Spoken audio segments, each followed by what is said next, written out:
no substitute for sports. There is no substitute. Go sports. You're locked into No Substitute for Sports live on twitch.tv/SportsTownShop. Now here's your host, Nick Johnson. Oh yeah, welcome back everybody. No Substitute for Sports live is back in the building. Finally up on StreamYard. We're back on the Twitch. We're on the YouTube side of things. We're getting up on other things, but that's all fine and dandy. Welcome back, Jims and Jimettes. We're back in the building. Nicholas Johnson, ready to rock and roll. Another fantastic No Substitute. We're going over some fantastic stuff as always. We got Bears Hard Knocks to get through, possibly previewing the Chiefs game tonight. Because I don't know if you got a play today, you're a true degenerate. But I mean, you got to make money somehow. NFL all around. Got some, there was a trade today out of the blue. Still got the flag football QB talking smack to Patrick Mahomes. Something to talk about there. And I got a quick little White Sox hypothetical. Fun little thing I was listening or just trying to pick between. So we'll go ahead and do that as well. But first, beforehand, I would get killed and reamed by my girlfriend if I didn't say this. It's our anniversary today. And the only reason I'm able to do this now is because she's at work, so that's fine. Thank you very much, baby girl. 4 years on the day. Oh, it's gonna be a fantastic day. We're gonna go ahead and enjoy the day as well. Won't be watching the Bears preseason game. That's okay. We're gonna go out to a nice little restaurant, enjoy the 4 years. So put your fours up, 4 horsemen. Put your fours up for me and my baby girl. Yes, love you, baby girl. But that's all the sappy stuff out of the way. Let's talk some sports. Let's get into the fun stuff and all that and everything else in between. Like I said, Bears Hard Knocks. Let's dive into that right now. Caleb Williams on the move again outside the numbers. Now he's going to tuck it and go and turn him. Jenkins in front. He's in for the touchdown.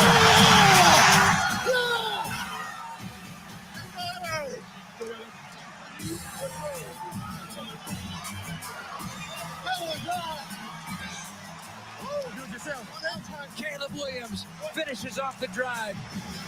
Wow, I gotta be tired. I'm gonna hold it. Just hold it. I'm gonna hold it. 7 points, baby. First one, baby. First one in the home. It's great. I understand. It's just I hate to. Yeah, I'm keeping it. I'm just gonna hold it. You gonna hold it? Yeah, I'm just gonna hold it. I would want to do that too. Exactly that. Caleb Williams in that little clip there from Hard Knocks episode 3 right there. You hear Caleb Williams scoring his first touchdown, his rushing touchdown against the Bengals. You also heard a little bit of the ESPN 1000 coverage that goes on. But yeah, the clip courtesy of HBO Max, of course, like I said, of the Bears. Exciting. It's been exciting to watch the entire time, hopefully if you are a Bears fan or not. I mean, I dove in and still enjoyed the Giants Hard Knocks when they just had it. And even previously, just before that, I think it was like the Cardinals and everything else.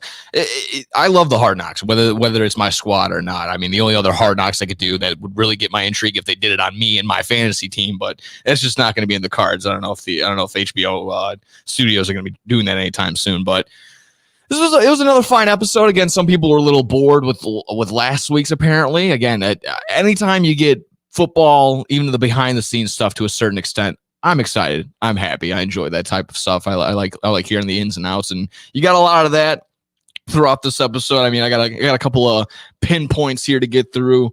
Let's see. Yeah, let's start off with the fun one.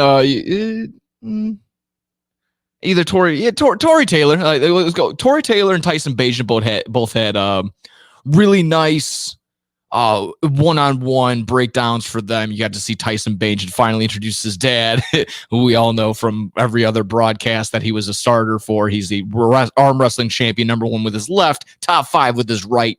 So it was really cool to see all that. It seems like he comes from a fun family. They were able to show his dad, show a little insight. Like I said, Tyson was kind of breaking down all the tattoos that he had for his family. So that was pretty cool. Then on the flip side, like I said, seeing the 4th round punter for the Bears, Tory Taylor getting drafted. You get to see, or not just see him getting drafted, but you get to see his everyday lifestyle. You get to see him slowly integrating because he's been here for 4 years and being drafted from Iowa. I like Cairo Santos giving him some fuss. He's like, yeah, make sure you drive on this side of the road. He's like, oh, heck, acting like I haven't been here for this long. I thought that was funny. I thought that was nice. But the big, I guess, player individual one-on-one was probably Austin Reed. Austin Reed doing his singing gimmick. I personally don't know what song it was. From what I was told, it was a little bit of a throwback, a little bit of an oldie. But he killed it. It seemed like all the whole old heads on the Bears were having fun with it. He didn't strip down to a little Speedo, unfortunately, like the Bear, like the rookie offensive lineman that was there. But still funny, still fun to listen to. I don't, as cool as it was, I don't see him making the team. Tyson Bagent being basically the foregone backup. Brett Rippon was just having such a good preseason. You need almost that, I can't say veteran because he hasn't been there forever, but you need a little bit older, maybe a little bit more reliable than Austin Reed.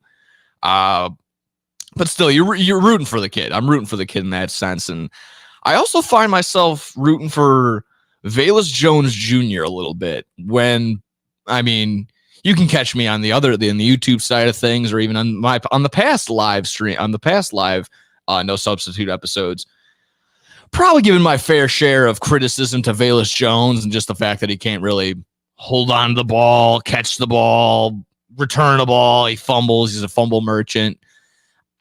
The solution seems to be working in a sense of just, hey, if you can't catch it, just hand it off to you and have you go speedy around the side. It's been showing some results, but I think the ship has sailed on Velus Jones Jr. Again, I find myself rooting for him. I want him to make the team in some sort of way, but there's really a lot of competition. So much competition. I think Ryan Poles, he said it to be even best. He's like, it's going to take a lot to make this team this year. And nothing's really getting handed to anybody. I think they want to keep Colin Johnson. He's had a pretty solid preseason. Obviously, Keenan Allen, DJ Moore, not going anywhere. Swift, Herbert, even Roshan probably is going to stick around. You're going to need 6, 7, 8 defensive linemen because they rotate 6 linemen, defensive linemen at a time. 4 or 5. I can't find the place where the Bears can be like, okay, we can take it somewhere out right there and replace it with Velus. It's not going to be. It's not really in the cards. I feel like I'm sinking in this chair slowly but surely. But yeah, the clock is kind of ticking on Velus in this sense. I am rooting for him. It seems like they don't want the window to close on him. They want that opportunity because you see it in spurts. But again, it's nothing like that. Like, wow, he's a game changer. Because we got a couple of game changers on the Bears. So hopefully, let's see. The joint practice highlight was really, really cool. Just seeing the Bears, Jalen Johnson. This is going to be an exciting year to watch Jalen Johnson. He is pissed. I don't even want to be polite with it. He is upset. He's upset with the hunt being out of the top 100 of the players. He made All-Pro. He didn't get snubbed there. But man, just not getting the recognition from your peers. He's going to make a statement. He's going to make a humongous statement this year. You already heard from Keenan Allen earlier this year. He said he can't get a play. He can't get a catch off this kid. So it just goes to show you he's ready to go. This Bears defense is fired up on all cylinders. You love seeing that in the preseason game so far. You love seeing that in this Hard Knocks. Like I said, they made Joe Burrow look like he was seeing ghosts out there. That was fun to watch. Just locking down Burrow. They had no success on the offensive side. There was reports that Caleb was throwing touchdowns left and right. It was a nice time to hear that. Again, I don't want to put too much into that. It's preseason. It's the joint practices. I got something on there. I know our boy Aaron Rodgers and John Harbaugh all had something to say about joint practices the other day. So I'll get into that just a little bit later. But it was fun to watch the joint practice highlights between the Bears and the Bengals. A couple of other things I was noticing, or just things to take note, is the Matthew Judon trade. I guess the failure. They were trying to get Matthew Judon. They could not. So it's fun to see that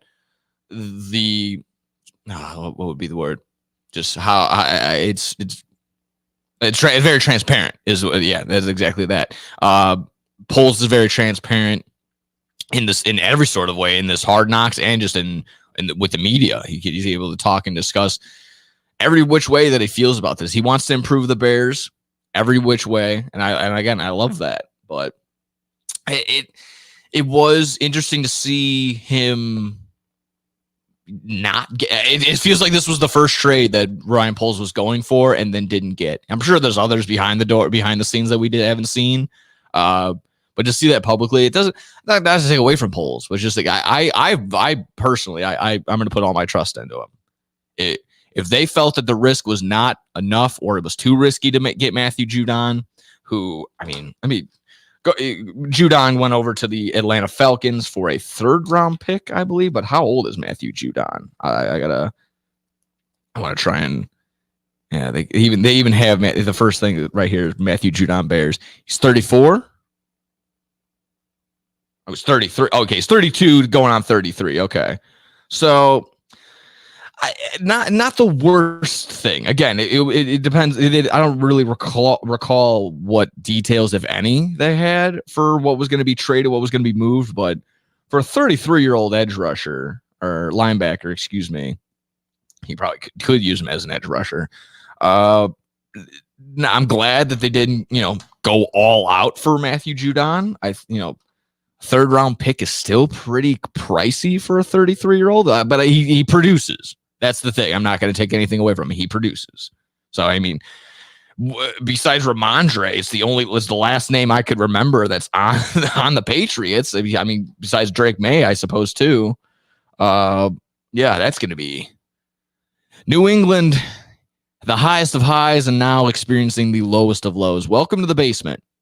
You've been there for a little bit now, but you're getting some stock here. You're getting a lot of land down here in this this horrible section of the Patriots career. Let's see here. What else I have written down? The stadium little insight. That was I feel a couple things I felt were forced, and that could have been one of them. Or some were like, "Oh, is that the best they could have got?" I think that was the only thing that they were allowed to actually show if they were going to show anything. And that was the idea, like, oh yeah, no, we had little Dirk here, and he suggested that the suite seat should be like this. Yeah, that's fine. It doesn't give me anything. Obviously, they're not going to show us Arlington Heights descriptions or anything which way, because again, that's probably all legality. They probably couldn't even do that anyways.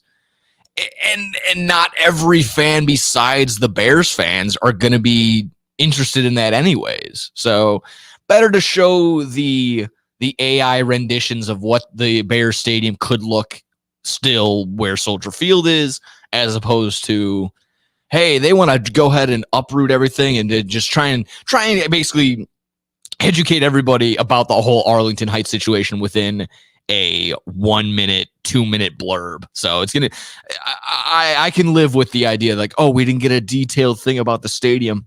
Probably couldn't anyways. Again, the Bears get final cut on everything that's done on there on that side of things, and that's fine. Which is also why some people are speculating of, is this really even some of this? Is this even like real? Is this rehearsed afterward? Is Matt Eberflus and Caleb Williams actually talking to each other like this? I think there's a little bit of both. I think there's, of course, the conversations that can't be shown on Hard Knocks for the sake of, you don't want insight, you don't want anything being spilled, you don't want any other team hearing your play, your audible, whatever. That's fine.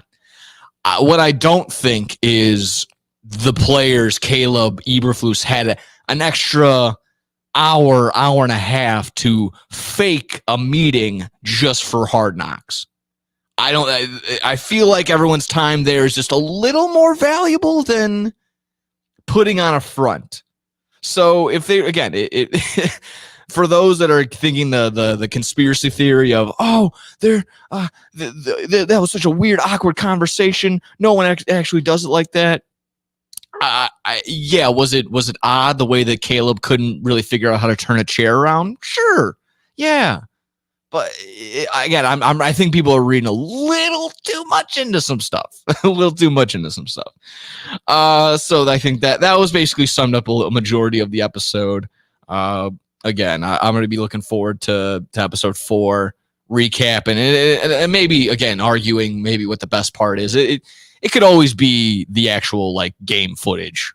For me, that's always a big part of it too. So I'm looking forward to episode 4. I'll be looking forward to preseason game 4, game 3, game 4 tonight. They get a bye, and then 24 days off. I don't know how I exactly feel about that, but be a big old break coming up for the Bears after this preseason game. Hopefully you got a play. Hopefully if you have a play tonight, throw it down in the comment section down below over on the YouTube or Twitch side of things. We're still on that. So without any further ado, let's go ahead and do that.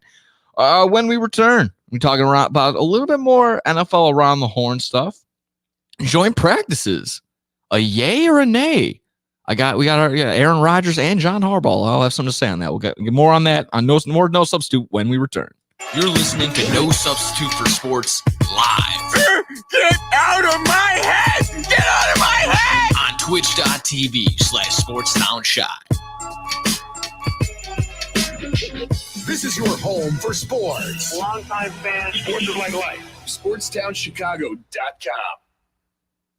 What's up, Chicago? If you're ever, and I mean ever, out looking for good urban food 24/7, come down to White Palace Grill, located 1159 South Canal Street in Chicago. White Palace Grill is open 365 days a year since 1939. I personally love the steak and egg dinner, but whether you like burgers for breakfast, steak for lunch, or French toast for dinner, White Palace is the place for you. The diner is a 24-hour urban oasis. Come now, come later. Hey, come now and later. We never close at White Palace Grill, located 1159 South Canal Street in Chicago. Visit us at whitepalace.com or order with Uber Eats or Grubhub anytime, any day. Daddy, when you look at me, I could see your wheels turning. About what am I going to be when I grow up? A major league first baseman? Maybe a point guard for a national champion. The odds of a child becoming a professional athlete are 1 in 16,000. Far-fetched? Maybe. But did you know the odds of a child being diagnosed with autism are 1 in 166? That's right, 1 in 166. To learn the signs of autism, go to autismspeaks.org. Brought to you by Autism Speaks and the Ad Council. Go to Lux Barbershop for the best barbers and stylists in Plainfield, Illinois. I go there when I have an important event, date, or I just want to look good. The straight razor shave will have you looking fresh and smooth. Lux Barbershop is open 7 days a week. Go to Lux Barbershop for the finest barbers, stylists, braiders, and massage therapists in the southern suburbs. Check out all their daily deals on Facebook, Instagram, and luxbarbershop.com.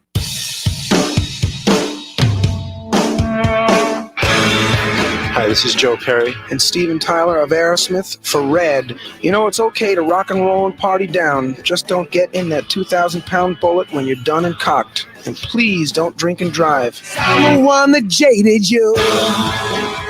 A reminder that friends don't let friends drive drunk. A public service message brought to you by the Ad Council, U.S. Department of Transportation, National Association of Broadcasters, and RAD.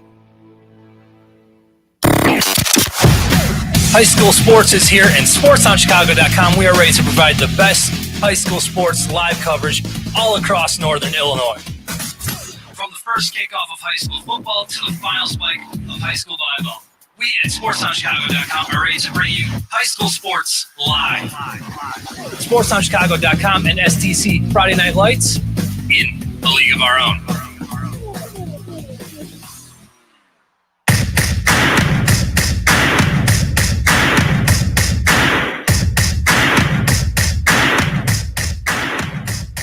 Oh, yeah. Welcome back. Just got some breaking news from the boy Double D. Ricochet, former WWE star Ricochet, also in American Lucha Underground. Apparently, per Fightful Select, signed with AEW. On his way over to Wembley, probably most likely going to debut in that Casino Gauntlet. I know Adam Page is a part of that. AEW right around the corner, All In. Wrestling's exciting. It's the best thing to watch right now, honestly. Raw is killing it. SmackDown on Friday nights. Got AEW in the middle of the week, and then just killer banger pay-per-views every single time from both as of late. So enjoying that, enjoying some NFL, just kind of around the horn talk right here. Like I said, we had an interesting one, tossing up to what we want to go to, but let's go to the Jahan Dotson trade. Let's talk a little trade. Just reporting today, Jahan Dotson from the Commanders to the Eagles, not only in exchange for a third rounder, but I believe the Commanders are also sending a 7th round pick as well to the Eagles. Some are speculating it's opening the door for Brandon Ayuk to make his way over to Washington. Again, it's the rumor mill. The rumor mill is swirling, and you've seen nothing but reports. Actually, no reports, zero from Kyle Shanahan and the 49ers. They've said that him and Trent Williams, Brandon Ayuk and Trent Williams have both been on the hush on the downside of things with that. Not really much to go to from there. And that's why I haven't really been jumping on or thinking too much about this Brandon Ayuk possible potential move, because it's either going to be a whole loud nothing and Brandon Ayuk is just going to be happy and content and re-signs with the 49ers for 4 years, or they end up going to just a pretty bad team like the Steelers or Commanders. So I personally, out of nowhere, I feel like this Brandon Ayuk hype has been there. He's been a good player. He's on the fantasy team not too long ago either. So I'm not going to sit here and deny like that he's a potential top 15 wide receiver. But I don't see where all the demand has all of a sudden come from for Brandon Ayuk. I could be wrong. I'm sure. I'm on that side of things, but I know he finished last year top 10 in receiving. Probably one of the more consistent wide receivers on the Niners, even though Debo is right there, but they throw Debo on runnings and hitches and everything else. He's basically used as a running back just as much as he's used as a wide receiver over there. But when Debo goes down, they lose 3 games. It's not like Brandon Ayuk stepped up and became the dominant force and that was never a Jamar Chase or Justin Jefferson, Tyreek Hill, in the sense that Brandon Ayuk changed the game. Brandon Ayuk was the reason they won that game. So that's where I am.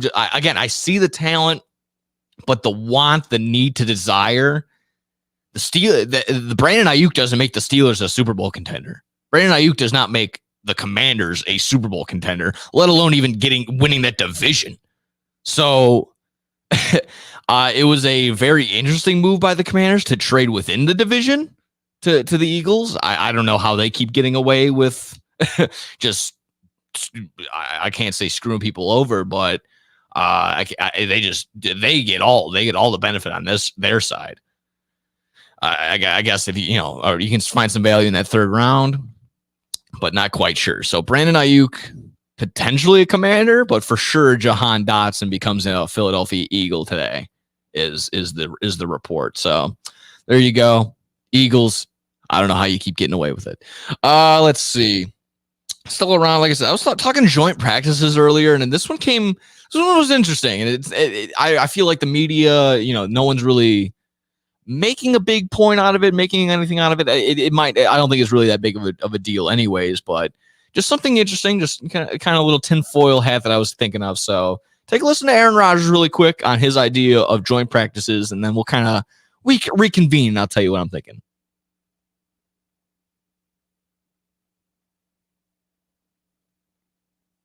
But no, I stand by what I said. Even these joint practices, there's a fear among all the staffs on how much can we show? What should we hold back?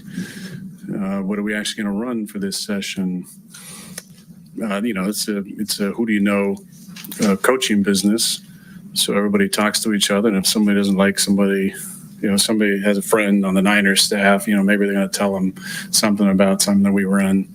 I think that's the fear, and probably on their side too. I just know with Carolina, it wasn't like they did a whole lot, so how much work did we actually get out of that? I think it's good for going against somebody else, but is it actually, making you better than practicing at your own team? I think it's debatable. And they always want to make a mountain out of a molehill. Every time Aaron Rodgers talks, whether it's justifiable or not. But to be honest, I see where he's coming from. And I might even actually go as far as to say, as I agree with Aaron Rodgers on this. The joint practices could be, well, there's definitely a benefit for both. Obviously, he even mentioned it in that statement right there. And again, thank you to SNY Network for that little blurb, that post-practice press conference from the other day from Aaron Rodgers and the Jets. But I see both sides. I see where he's coming from, and he's more on the side of like, what's the point? If we're already limiting the amount of plays we're doing, is that really benefiting us getting better? Sure. Again, it's cool to go up and compete against other teams that aren't yourself, because I know, again, I've never been in the football outside of the high school level, but even then, when you're playing and practicing against the same team, the same people every single day, you get a little too comfortable sometimes. Where you kind of look across and you see you guys have been it's been a long day, it's been a long practice, and you kind of like look at each other, you give it a little wink, you're like, all right, I'm taking this play off. You want to take this play off too? You can kind of go like, yeah, okay. When you're going up against another team like that, you most likely don't have that, or nor would you want that, because you want to have a competitive edge the entire time.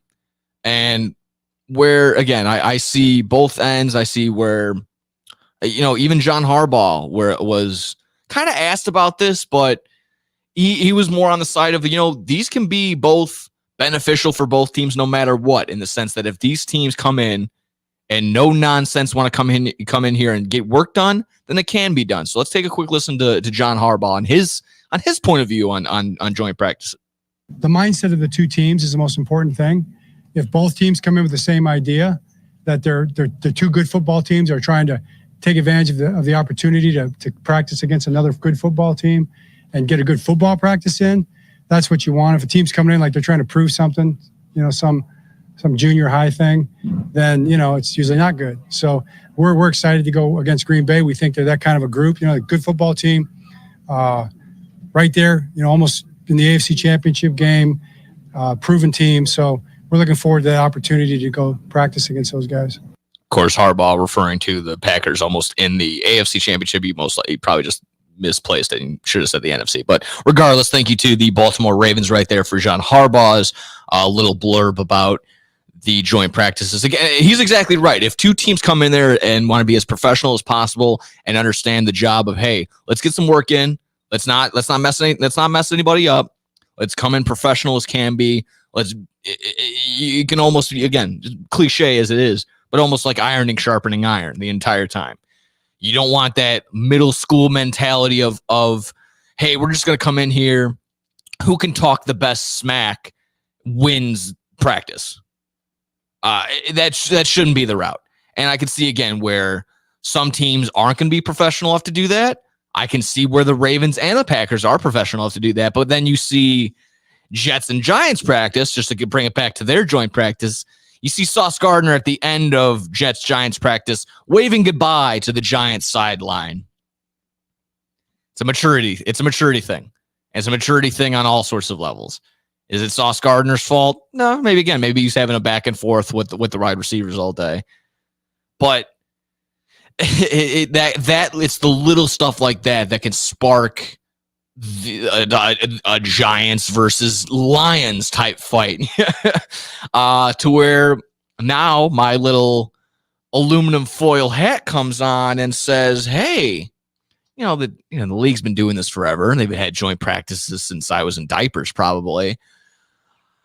Why though? Why does the NFL want these fights be in the middle of preseason? I think again, I wouldn't want to level anything. I wouldn't want to exit anything out. I'm not going to completely fall on the table and say I believe that, but it does get a little, this is all, again, dog days of summer type deal. You need something to talk about. Might as well throw these two teams together that, may or may not get along together. It's a little hot in the summertime. Things can get a little bit chippy. One wrong thing is said or one extra shove and bam, it's a riot. And then Twitter goes off and NFL Network has something to talk about for a day and ESPN has something to talk about for the day and First Take has a whole hour's worth of stuff. It's right there. I think, again, it's not like I'm not going to completely let's completely fall on that side. No, it's just something to think about. Roger Goodell might be up there like, let's see. The Texans don't like each other. Let's have a Texans Colts mid-season or preseason practices. Yeah, throw it together. I don't think it's that, in the middle of the layer type deal, but it's just something to consider, something to think about. Last thing, just on the NFL side of things, and then we'll take a little breather here is let's see. The flag football cute quarterback by the name of Darnell Doucette. I'm actually gonna butcher that one right there. Yeah, I'm just trying to. Where's the name right here? I had it right in front of me. Yeah, Darrell Doucette. Darrell Doucette, the 35-year-old, 5'7", 140-pound flag football quarterback, is not a fan of these NFL stars coming in just thinking they deserve a spot on the flag football team. But I'll let him go ahead and explain what he's thinking on his side of things. Let me start by saying that I appreciate the love and support that the NFL and the NFL guys are definitely giving flag football. Let's start off by saying that. But to go back to my quotes, it was taken from an article, and they only took parts of what I said, and they're misconstruing what I'm saying and what I'm trying to explain. I love the fact that they want to play and that they want to come out and compete. Then shut up. But at the end of the day, we want the same process that we've been having to play. We have to try out. And so do they. I don't want to be like they're entitled because of their names to be able to just automatically be on the team. And that's what it sounds like from the flag football world. They are. We are fans of these guys. And we love, like I said, we love the fact that they want to go out and win a gold medal and represent the country just like us. But we don't want to be forgotten about because we are the ones that helped this game get to where it's at. Now, I should probably stop interrupting him, but it was all just a whole lot of nothing. This guy just complaining, saying, Tyreek Hill shouldn't be just shouldn't be able to walk in and be able to just hand it a spot. Sure, but they will. They will be given every single spot that is or was once yours. It is absolutely baffling. I got one more little thing from our boy there. And then that was, again, both of these are from TMZ Sports, his interview with TMZ Sports the other day. So just one more thing to just make you laugh right before we get on out of here. At the end of the day, I feel like I'm better than Patrick Mahomes because of my IQ of the game. I know he's right now the best in the league. I know he's more accurate. I know he has all these intangibles.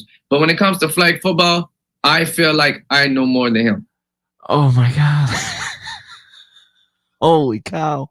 I have no other reaction than to just laugh. Just that. Just laugh at him. Mental illness is a real just is running rampant through the nation. It's pretty crazy. But honestly, Darrell, just be content with you're going to be handing Patrick Mahomes his water bottle for come the 2028 Summer Olympics. It's as simple as that. Sorry, bud, you're done. So with that being said, let's go ahead and take another breather. Finish up here with a little White Sox hypothetical, and then a little bit more there in between. So more No Substitute for Sports live when we return. You're listening to No Substitute for Sports live.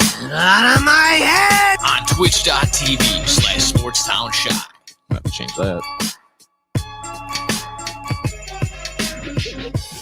your home for sports. SportsTownChicago.com.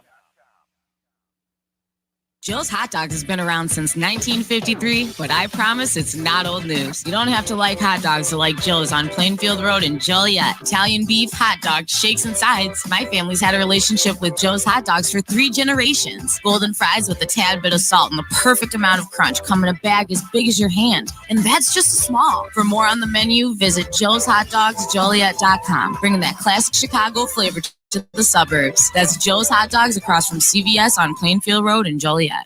At the football game, Jim shows the telltale signs of being wasted. He starts flexing for the camera. He refers to his muscles as gunboats. He screams, "How's this for a halftime show?" Jim streaks the field. It's easy to tell if you've had way too many to drive. But what if you've had just one too many to drive? Never underestimate just a few. Buzz driving is drunk driving. A public service announcement brought to you by the U.S. Department of Transportation, the Ad Council, and this station. There are everyday actions to help prevent the spread of respiratory diseases. Wash your hands. Avoid close contact with people who are sick. Avoid touching your eyes, nose, and mouth. Stay home when you are sick. Cover your cough or sneeze. Clean and disinfect frequently touched objects. For more information, visit cdc.gov/COVID-19. This message brought to you by the National Association of Broadcasters and Windy City News Radio. The Illinois Center for Broadcasting is now the Illinois Media School. We've been an institution in the Chicagoland area now for 30 years. Because the broadcasting world is always changing, so are we. Not only are we teaching radio and television production, but now you can learn all aspects of the media industry, like web design. You can even specialize in TV or film, sports broadcasting, and even sales. No matter where you are in the Chicagoland area, we have a campus near you. The Illinois Media School. Be on TV, be on radio, beonair.com. Maybe that was money. Tell me that wasn't money. Yo, check us out. We are the go-to guys. I'm your boy Space. I'm your boy MC. Check us out every Thursday from 4 to 5 p.m. We spitting all facts, all sports, all day. Yes, sir. Who else you gonna go to in the clutch? Lillard, long range 3, and it's good! Keeping you up to date with all the latest sports news. We are the go-to guys. Where else you gonna get all your sports news from? You know, SportsTownChicago.com.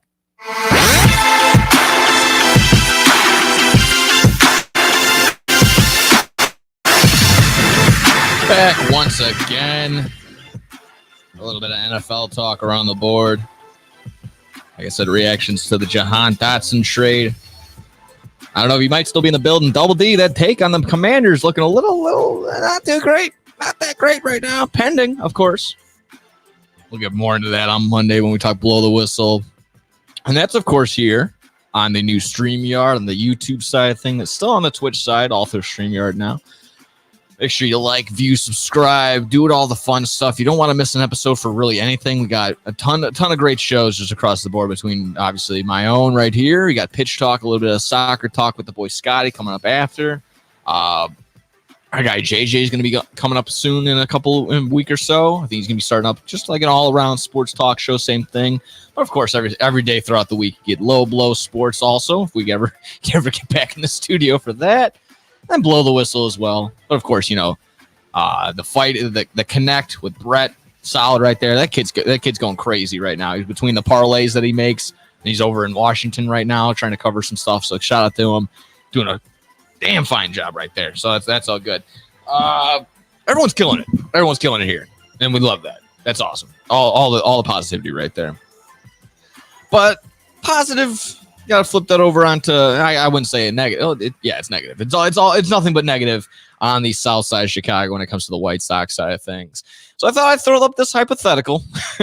So something I was batting around. Thought it was fun. I don't know if anyone else been dancing around with this on Twitter or anything, but a question came across. I thought this was pretty interesting. Looking at the 2021 White Sox and all the hope, the World Series contenders. They were World Series contenders. It's not a reach to say that they were top 3, 5, 10 in World Series odds at that one year. Take the 2021 roster and kind of look at it now. You got Lance Lynn floating around with the Cardinals. Lucas Giolito hurt. Let's see. Tim Anderson, DFA'd. Well, Jose Abreu, DFA'd, come back. He hasn't done nothing. Yermin Mercedes is batting in Mexico. Yeah, Osmani Grandal is a backup catcher on the Pirates, hitting 182. I'm trying to think who else. Luis Robert's still there. Eloy is now on the Orioles. Moncada's played 11 games this year. I say all that. I'm taking all that team right there. Take that 2021 team, and if they played today, if all those players were there in the lineup today, would they be able to beat today's 2024 White Sox lineup? And to be honest, it'd be much closer than I think we'd like to say. Of course, you'd be like, I know, Tim Anderson, Jose. No, I'm talking if they just can't, coming off the street right now. Tim Anderson hasn't added a bat since Vietnam. So I don't understand. I think there's a route where the White Sox of today could actually beat the 2021 White Sox if they were still playing right now. It's crazy to think that. It's absolutely nuts to think that. I mean, I'll take Garrett Crochet over Lance Lynn. Who would be the White Sox 2021? Lance Lynn, Giolito. I got Gio maybe. Yeah. The tail. I mean, Cease still. See, yeah. Yeah, he wasn't really, but he wasn't even really like Dylan Cease just yet in 2021. Yeah, Rodon too. Yeah, Rodon. Yeah, I got the boy Scotty out there helping me a little bit with a couple of names.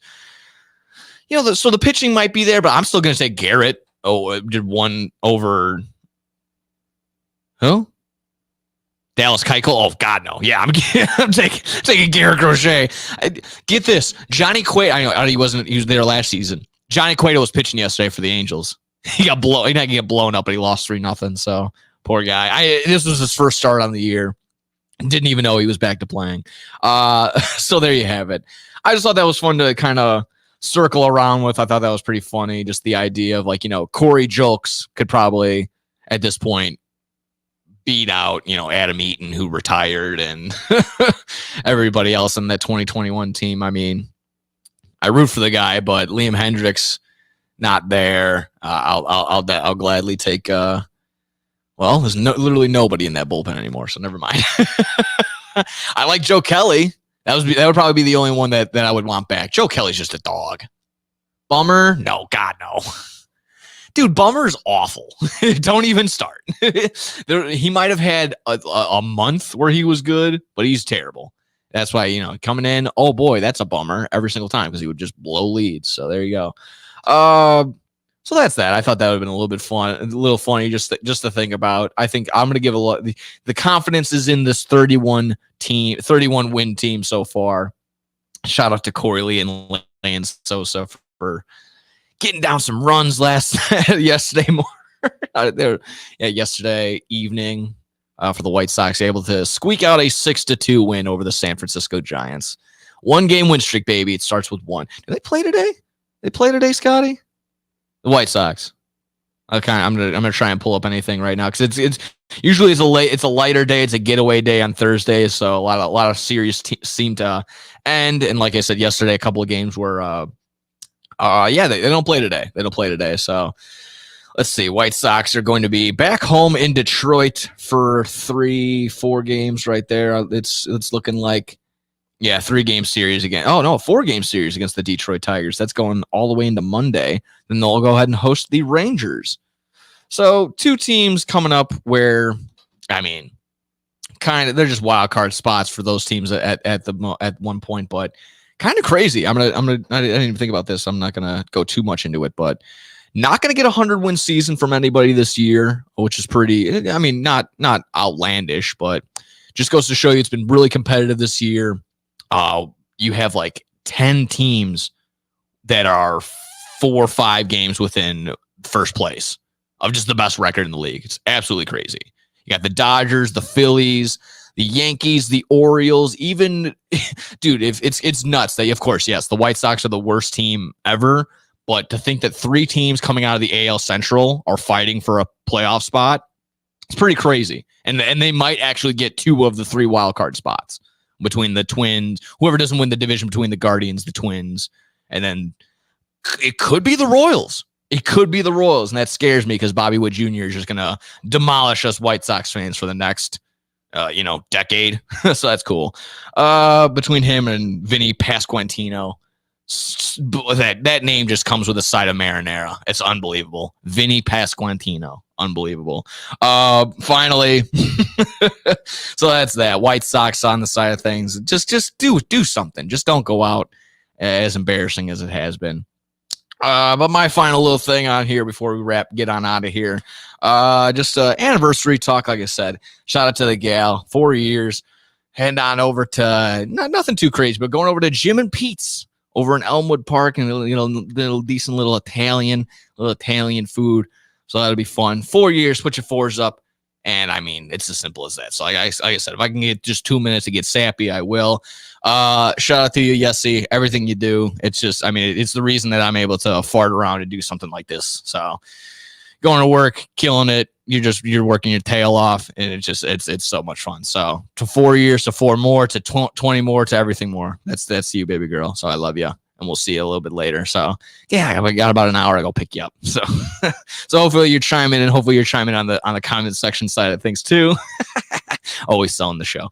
Love it. But yeah, that's that. That's no substitute for sports. I think we got we're gonna take, I mean, it was it's been like my first show in like 2 months, probably 3 months. I just between dogs games. Okay, 1 month. This guy's doing the night, trying to help me out, say 1 month. Yeah, between dogs and just this whole StreamYard flipping over extravaganza, I haven't been able to do it, but that's, why dogs is just wrapping up too. So one more weekday series, maybe another playoff game or two, but dog season's done. Dog season's just about done. So gonna be right back in here with more individual shows. It's gonna be, I'm going to tell you, it's going to be a majority probably fantasy football talk from here on out. So it's just this point, it's as simple as that. It's the only thing I feel like I'm good at. So talking fantasy, giving fantasy advice, more mock drafts, just recapping games like we usually do. That's going to be the goal from here on out. So between everything else in between, let me get you on out of here with a little bit of wrap up music. Like we You don't have to go home, but you can't stay here. So till next time. Hey, get out of here. This is my house. Yeah, about time to go, y'all. Time to go. Get out of here. Get out of here, man. Until next time, take care of yourself. Bye. Have a great time. Bye. Have a great time indeed. Again, stick around. We got Pitch Talk coming up right now with Scotty K, Scotty Kiefer. Everything else in between. Between that, like I said, Low Blow Sports Mondays and Wednesdays. We got Bad Karma Wrestling coming up on Fridays, so don't forget to do that. Blow the Whistle. Just come on in here and talk. I can't hear you through the glass there, Scotty K. We got Blow the Whistle. Blow the Whistle Monday, Wednesday. Low Blow to be determined? Yeah, we got Tuesdays. Okay, so that's going to be the goal. Get it done on the Tuesdays. So that's all fun and dandy. What else we got? Yeah, Thursday's this, and then, like I said, dogs. We're back to Bad Karma. So there you go. Take care. We love you. We'll see you. Peace. And happy 4 years, baby girl. Love you.